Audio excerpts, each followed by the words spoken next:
शहीद भगत सिंह और ऐसे लोगों ने जो देश की आज़ादी में जो लड़ाई लड़ी, उनका एक बहुत बड़ा मकसद था।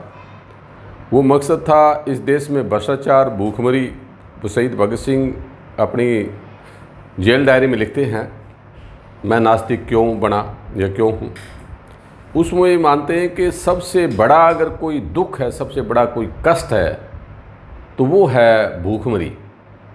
और वो भूखमरी और ज़्यादा खतरनाक हो जाती है जब किसी भी देश में साधन मौजूद हो, अन्न का भंडार भरे हुए हों, हजारों नहीं लाखों मीट्रिक टन अनाज उस निकम्मी सरकार की वजह से, नालायकी की वजह से सड़ जाता है, समुद्र में फेंकना पड़ता है। और दूसरी तरफ भारत जैसे देश में 22 से 30 करोड़, 22 से 30 करोड़ यानी अब 13 करोड़, अब और इससे पहले 22 करोड़ लोग केवल एक टाइम खाना खाते हैं, एक टाइम उनको भोजन मिलता है।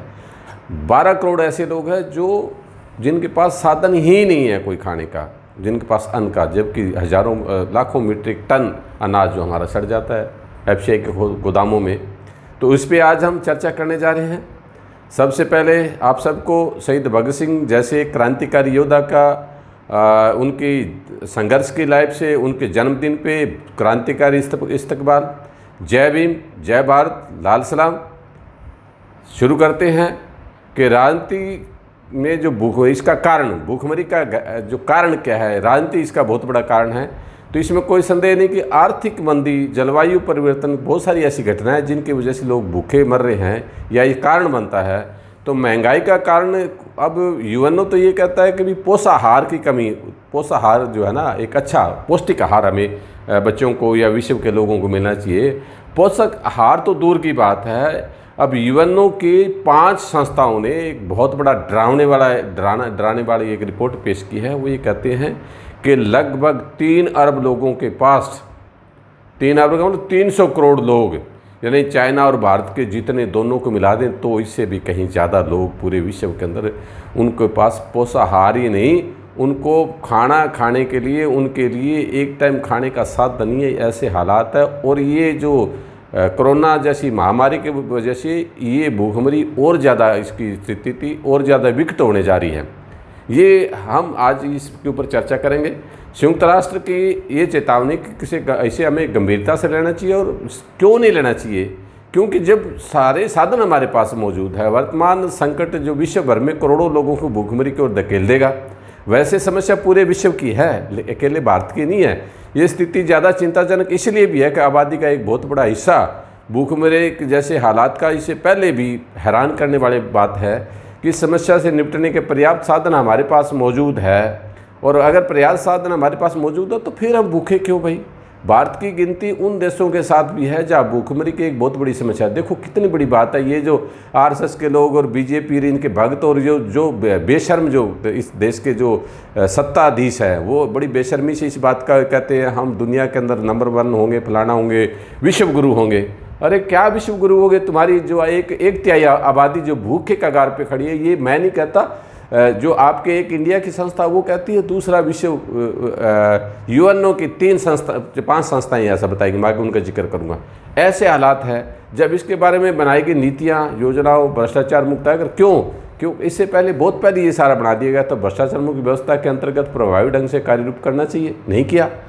भारत में खाद्यान्न की कोई कमी थोड़ी है, ये भंडारण के अभाव है, हजारों लाखों टन अनाज सड़ जाता है। भारत के पास चीन के बाद सबसे बड़ा, देखो दुनिया के अंदर सबसे बड़ा, चाइना के पास सबसे ज़्यादा बड़ा भंडार है, पर चीन के बाद सबसे बड़ा अन्न भंडार अगर कहीं है तो भारत के पास है ना। और इस अन्न भंडार को मेंटेन करने के लिए भारत सरकार को कितना पैसा खर्च करना पड़ता है? 750 अरब रुपये सालाना खर्च करना पड़ता है। 750 अरब रुपये, कितना पैसा, बहुत बड़ी गिनती है। ये जीरो लगाने भूल जाएंगे हम, कितनी है, इतना पैसा हर साल। और ये धनराशि पता है घरेलू उत्पाद की टोटल जो हम पैदा करते हैं उसकी 1% से ज़्यादा है। इस अन्न, ये लोग जो इन लोगों के पास अन्न पहुँचाया जा सकता है, इसके लिए कोई अलग से नीति निर्धारित करने की ज़रूरत नहीं है, बल्कि देश में मौजूदा खाद्य वितरण प्रणाली जो दुकानें हैं ऑलरेडी, जो सार्वजनिक वितरण प्रणाली है, उसके तहत उनको पहुँचाया जा सकता है। विडंबना क्या है कि 21वीं सदी में आज हम इसके ऊपर चर्चा कर रहे हैं कि भूखे ऊपर कि हमारे पास पर्याप्त भोजन है लेकिन पौष्टिक आहार भी उपलब्ध है। फिर हम कुपोषित एशिया में सबसे बड़ा कुपोषित अड्डा, कुपोषित सेंटर भारत है। अकेला भारत के अंदर 38 करोड़ लोग ऐसे हैं जो कुपोषित है, जिनके बच्चे कुपोषित है। ये कितनी बड़ी शर्म की बात है। पीछे अभी मार्च के अंदर हंगर स्ट्राइक में हमारा कभी देश जो 2014 के अंदर जो है 70वें नंबर पे था, 112वें नंबर पे आ गया टोटल 120 देशों की गिनती में। तो कितने शर्म की बात है। और ये जो है मोदी और दाढ़ी बढ़ा कर ऐसी बकवास जो लोग करते हैं, इन लोगों को शर्म नहीं आती। इसके बाद लैटिन अमेरिका के कैरिबियन देशों का नंबर आता है। विश्व खाद्य जो विश्व में जितनी जो, अब देखो मैं आपको बता रहा हूँ कौन कौन संस्था है। 5 ऐसी एजेंसियां हैं। खाद्य कृषि संगठन है, अंतर्राष्ट्रीय कृषि विकास कोष, संयुक्त राष्ट्र बाल कोष, विश्व खाद्य कार्यक्रम, विश्व स्वास्थ्य संगठन की साझा रिपोर्ट में कहा गया है कि मौजूदा वैश्विक आर्थिक अगर उसको देखें, परिदृश्य को देखें, तो इससे अनुमान लगाया जा सकता है कि 2020 में भूखमरी की सूची में 13 करोड़ 20 लाख अतिरिक्त लोग जुड़ जाएंगे। पिछले वर्ष में विश्व में भूखमरी के शिकार लोगों की संख्या लगभग 1 करोड़ की हर साल बढ़ोतरी हो रही है। देखो दुनिया के अंदर साधन, देखो हम चांद पे, मंगल ग्रह पे जा रहे हैं, हमारे पास में किसी चीज़ की कमी नहीं, लेकिन हर वर्ष आबादी का एक बहुत बड़ा हिस्सा भूखमरी के अंदर 1 करोड़ से भी ज़्यादा लोग, ये वो हैं जो एक डाटा है जो अलग अलग संस्थाएं सर्वे करती है, वर्ल्ड लेवल की संस्थाएं, यूएनओ की संस्थाएं वो सर्वे करती है, उसमें से ये डाटा जो आया है। तो कितनी शर्म की बात है। कैसे हम इस देश को आगे, जब हम कहते हैं जी हमारे सिल्वर मेडल, गोल्ड मेडल और उनमें से ये मेडल, ब्रॉन्ज मेडल नहीं लेके आते, जिस देश की 1/3 जनता भूखमरी के उस पर, तो हमारे स्पोर्ट्स पर्सन कहाँ से क्या लेके आएंगे। 2014 के बाद 6 वर्षों में भूखमरी के शिकार लोगों की संख्या में 6 करोड़ की वृद्धि। इससे पहले मार्च से पहले, इस मार्च 2020 से पहले 6 करोड़ लोग वृद्धि होगी 2014 से लेकर अब तक 5 साल में 6 करोड़। ये जो डाटा जो है वो भी विश्व स्वास्थ्य संगठन का है। वो ये कहते हैं कि उनकी जो, मैंने जिन संस्थाओं का जिक्र किया वो संस्थाओं ने उन्होंने कहा कि कैसे, किस बात पे वो कह रहे हैं कि आर्थिक मंदी, जलवायु, इन सब के लिए जिम्मेवार कौन है। ये हो सकता है कि आर्थिक मंदी एक इसका कारण हो, जलवायु परिवर्तन इसका कारण हो सकता हो, संख्या में बड़ी संख्या में लोगों भूखमरी की ओर धकेल देगा। ये सच है। महंगाई के तुम तेल अपने उद्योगपति मित्रों को राजी करने के लिए महंगाई जिस तरीके से बढ़ाई जा रहे हो तेल की, और ये सब चीज़ों पर प्रभाव इसका पड़ता है। तो जब आप पेट्रोल डीजल के दाम बढ़ाएंगे तो हर चीज़ महंगी होगी, तो फिर क्या होगा, इससे और ज़्यादा भूखमरी के शिकार होंगे।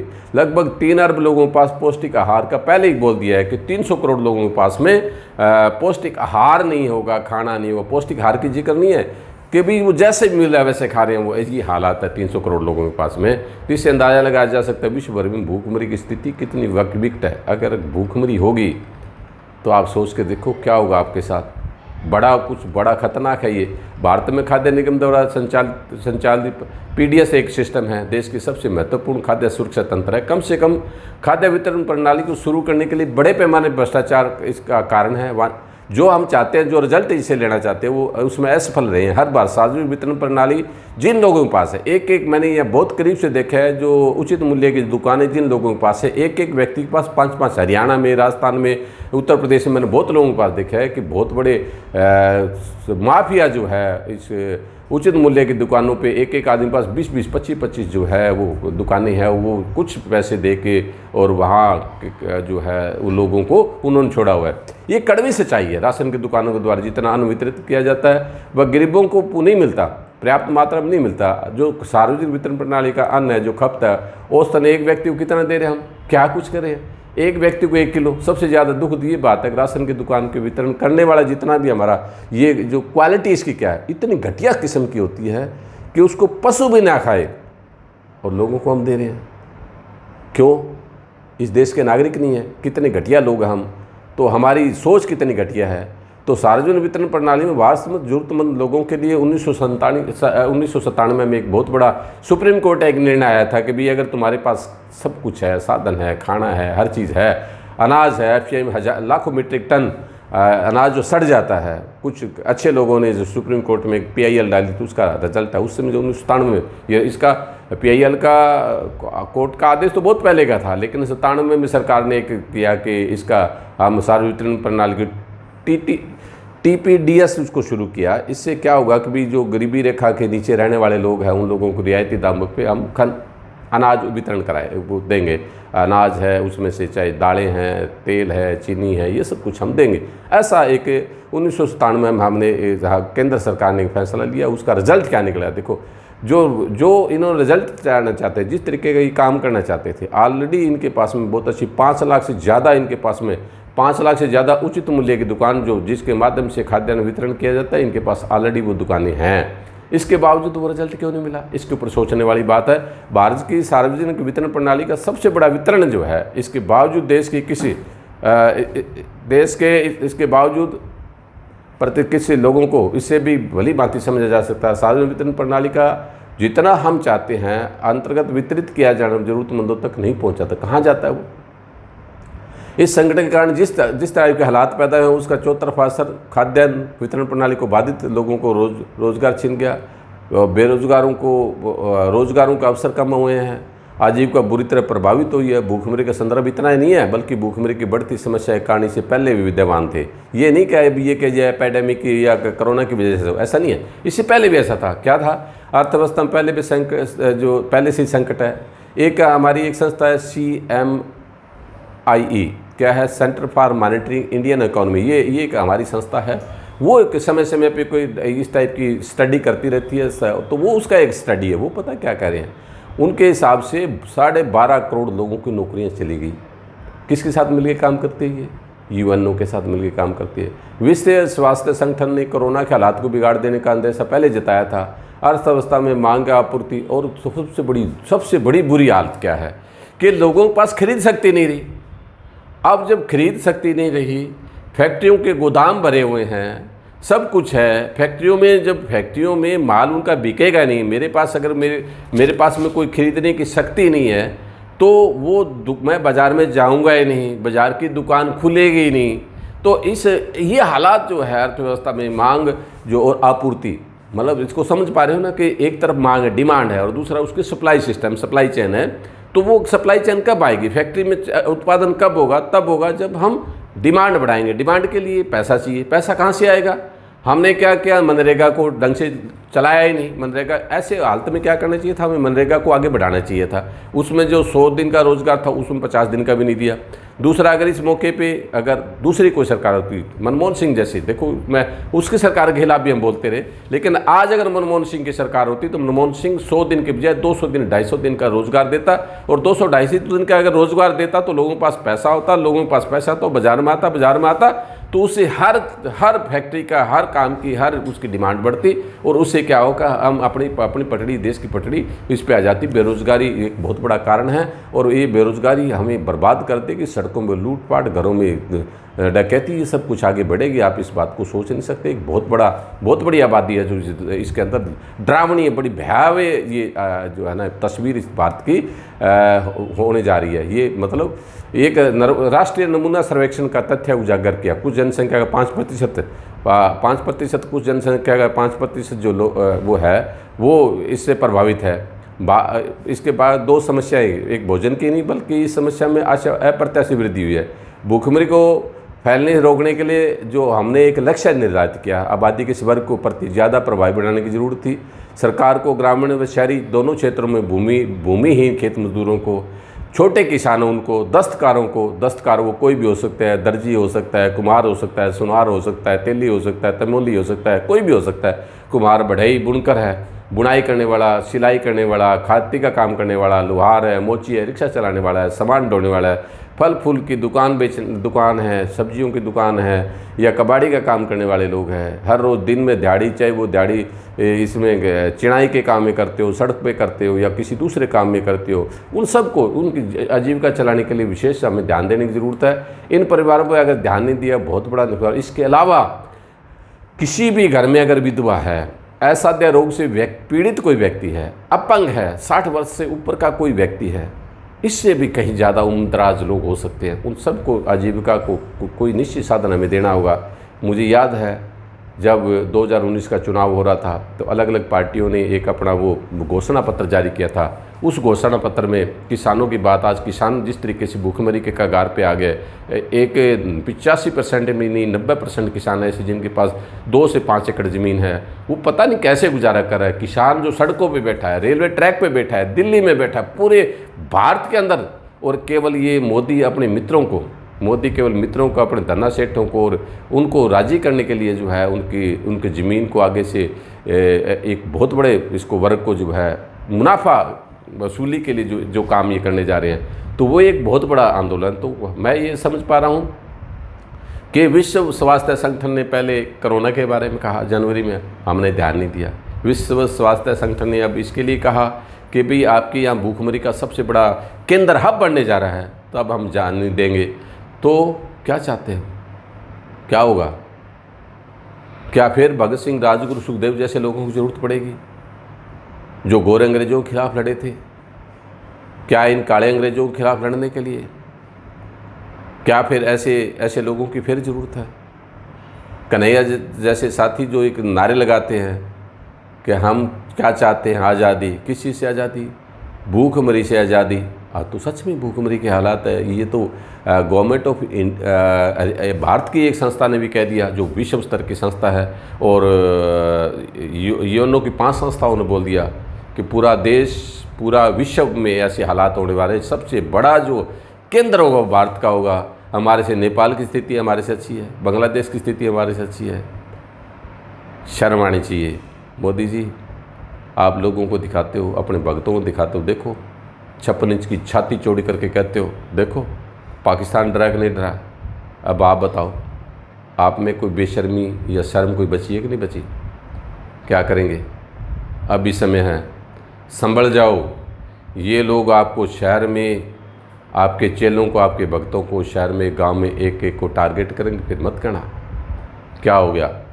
भूखा मरता क्या न करता। ये हालात, बहुत ज़्यादा समय आपके पास है नहीं, इस देश के पास ज़्यादा समय है नहीं।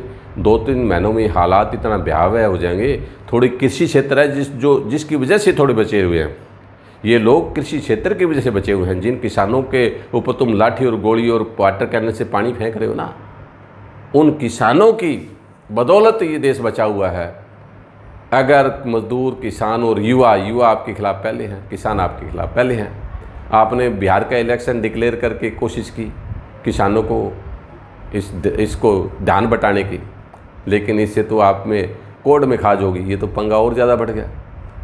तो बाकी दूसरे वीडियो में आज इस बात को मेरी ये ड्यूटी पड़ती थी, श्रवण भारत की टीवी की तरफ से ये ड्यूटी बनती थी कि जो भयावह स्थिति है, जो सच है, वो समाज को दिखाया जाए। सच का है ना, क्योंकि मोदी भगत और बड़े नेशनल टीवी तो ये बात बताएंगे नहीं, दिखाएंगे नहीं। तो हम सब की जिम्मेवारी बनती है, आपकी मेरी सबकी जिम्मेवारी बनती है, जो देश में व्यवस्था को ठीक रखना चाहते हैं, अराजकता से दूर रहना चाहते हैं, इस देश के अंदर अराजक स्थिति ना हो, इन सब के लिए बचा के रखना चाहते हैं। इस देश को भूखमरी से बचाना चाहते हैं, बेरोज़गारी से बचाना चाहते हैं, और तो आपको ये इसके ऊपर काम करना ही पड़ेगा, उस पर ध्यान देना ही पड़ेगा। इन सब बातों के साथ एक बार फिर